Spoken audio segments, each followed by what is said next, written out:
Sim, o aconselhamento genético ele serve justamente para isso. Quer dizer, você vai construir, né, uma árvore genealógica daquele indivíduo, você vai ver a história familiar daquele indivíduo, ver quais são as doenças mais comuns presentes na genealogia daquele indivíduo, na família daquele indivíduo. Você vai ver o próprio indivíduo, então você vai examinar a pessoa, você vai ver se a pessoa tem alguma doença ou alguma característica que chame a atenção.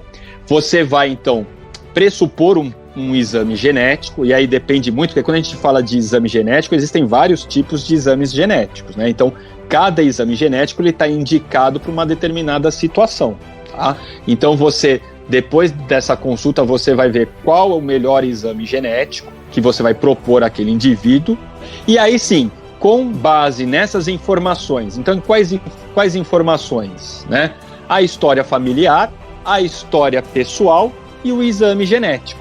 Com essas 3 ferramentas em mão, você pode então calcular riscos para determinadas doenças, para determinados transtornos, né? E frente a esses riscos, você tem então como, por exemplo, você tratar ou como você prevenir aquela doença em questão. Por exemplo, um exemplo aqui é o câncer, né? Então, por exemplo, vem um indivíduo que não tem câncer até a consulta com o geneticista, né? Vai fazer um aconselhamento genético.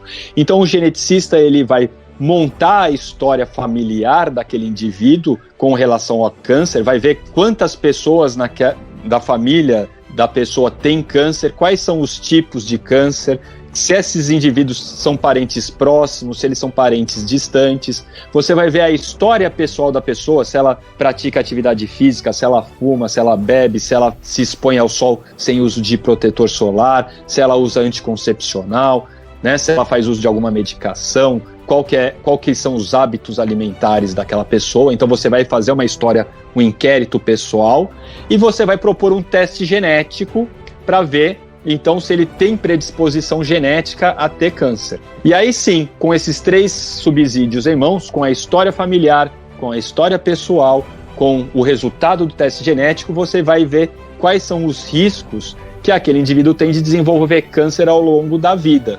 Sabendo disso, você pode propor à pessoa, ao paciente, uma série de medidas preventivas principalmente, né? E isso depende muito de caso para caso.